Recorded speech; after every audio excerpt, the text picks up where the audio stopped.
gentlemen, I am privileged today, owing to the kindness and courtesy of Messrs. Patty Gazette, to address a few words to you. Frequently I have crossed the water, as well as been across the border in Northern Ireland, and when I went to England, I have been asked many times, what is the matter with Ireland? I have just been reminded that this is my 6th year of the mayoralty of the city of Dublin. And this chain which you see is the same chain that has been worn by Daniel O'Connell when he was Lord Mayor in the year 1847. And because I am 6 years Lord Mayor of Dublin, a very large number of people think that I can tell them what is the matter with Ireland. Well, let me assure everybody in this house and all my friends who are listening that there are no animosities between, at any rate, no serious animosities between the Irish and the British people. Neither are there any great animosities between our people in Southern Ireland and in Northern Ireland. I am hopeful that the day is not far distant when they can be got together to work as one man for the prosperity of the whole country and its people. However, let me give my view on the position as I see it.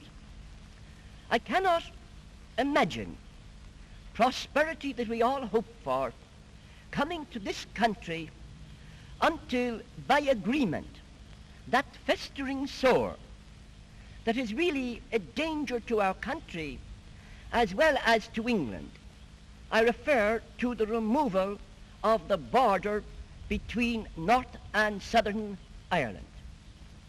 If we can get that border removed by consent, and if our people, as I said before, will settle down, I am satisfied it will be to the benefit of England as well as our people in Ireland.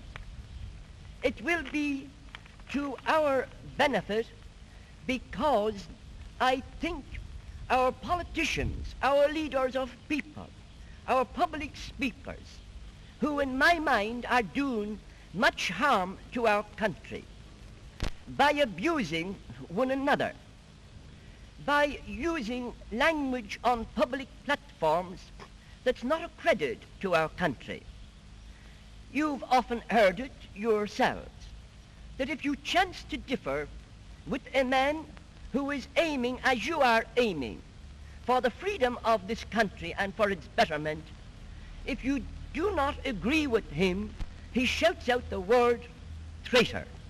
Now, I think we have had too much of that kind of language, and calling names and giving abuse to one another will not bring prosperity or will not help our unemployed people.